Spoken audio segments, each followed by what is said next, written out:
I'm always leery about getting optimistic about some trend that's developing with people speaking out more and more on a particular subject or other.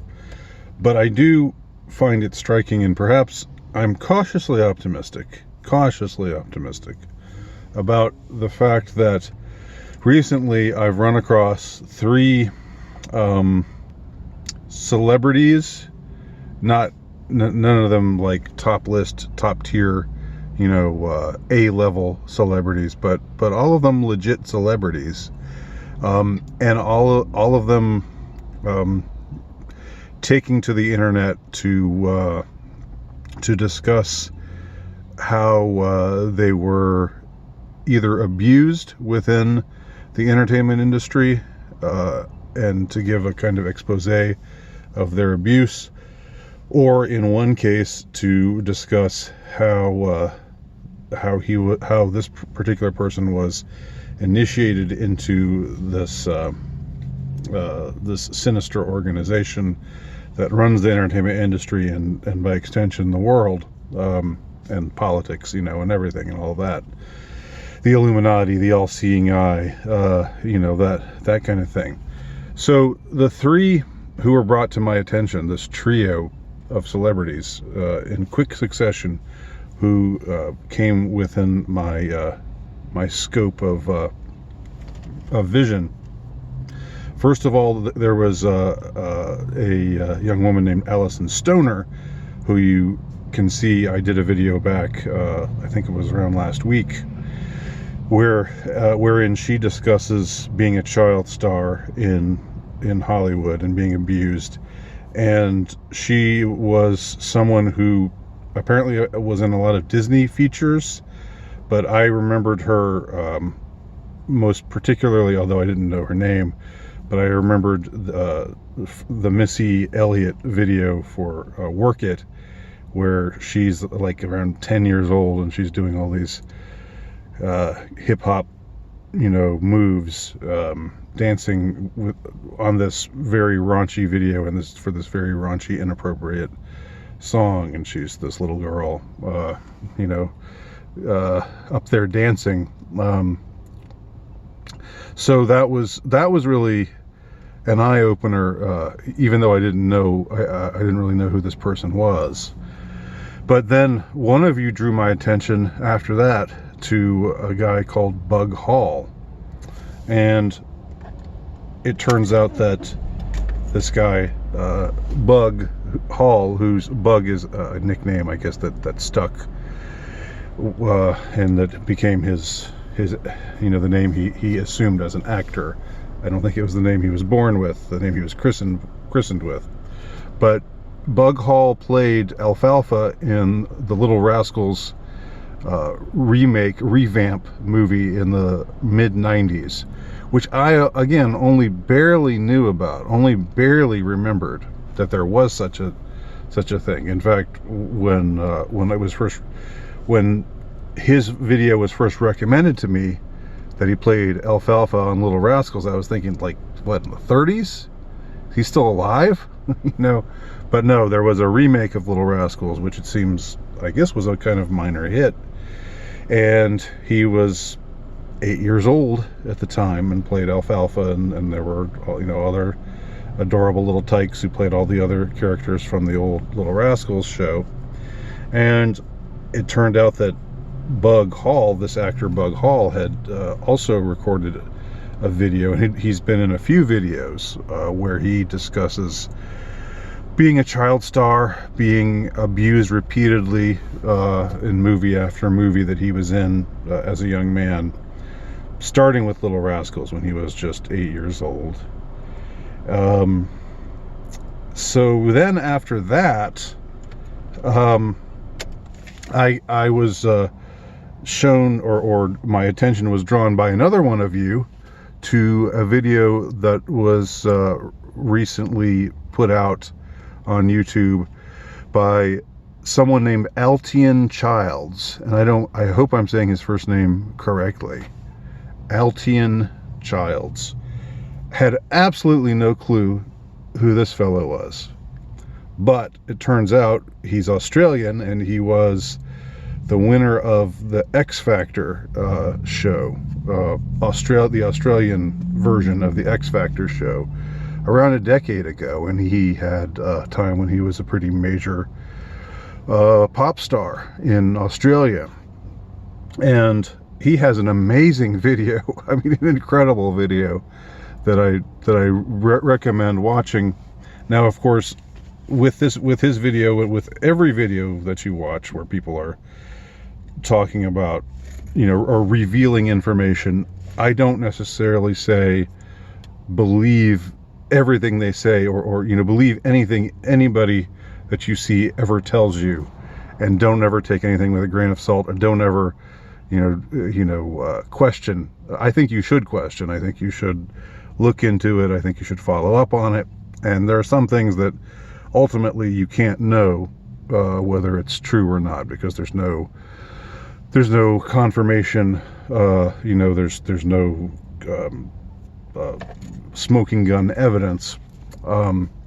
So all you can really go by is whether you trust the person's testimony or not. And I would have to say in all three of these cases, with certain reservations about, tone here or there, I would say that the tone of voice that was used, or certain ways in which they saw things that I maybe didn't always necessarily see eye to eye with in every way. I have to say I found all three of these videos by all three of these people, Alyson Stoner, Bug Hall, and Alytian Childs. I find all of them to be credible seeming. And all of these have been released within the last few months. I think the Bug Hall one was from maybe a little bit longer ago, maybe 4 or 5 months ago. The other two were like within the last month, I believe, or the last couple of months at least. So I'm wondering if this is, I'm cautiously optimistic, wondering if, and I'll by the way leave links to all these people's videos below if you hadn't already seen them. And I thank everybody out there who I thank those of you out there who recommended these videos to me. I'm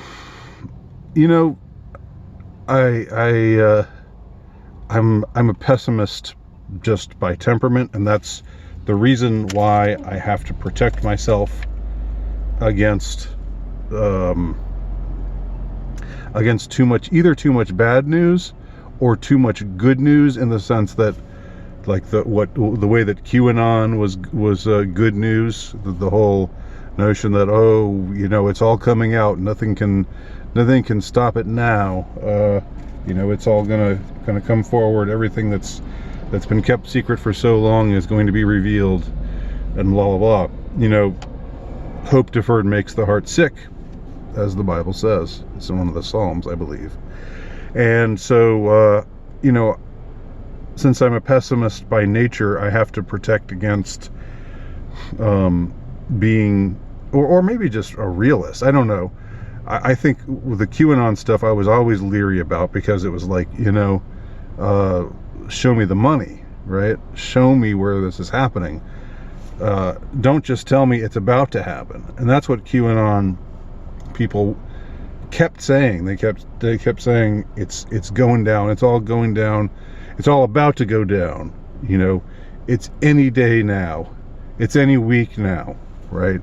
Trump's going to take these people down, and he didn't. He left office without doing a damn thing about these alleged pedophile rings in Hollywood and elsewhere, and in Washington and elsewhere, which I believe do exist. But I just never bought the QAnon line on them.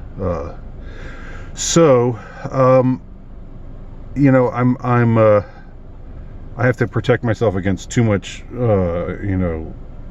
good news that seems too good to be true, which just seems to be setting you up for disappointment. But on the other hand, I also have to, I can't stand the black pill types. Something's going on. Somebody's summoned an ambulance. Sorry about that. Life in the big city, or semi-big city. I'm back from Atlanta. I'm not there anymore, thank God.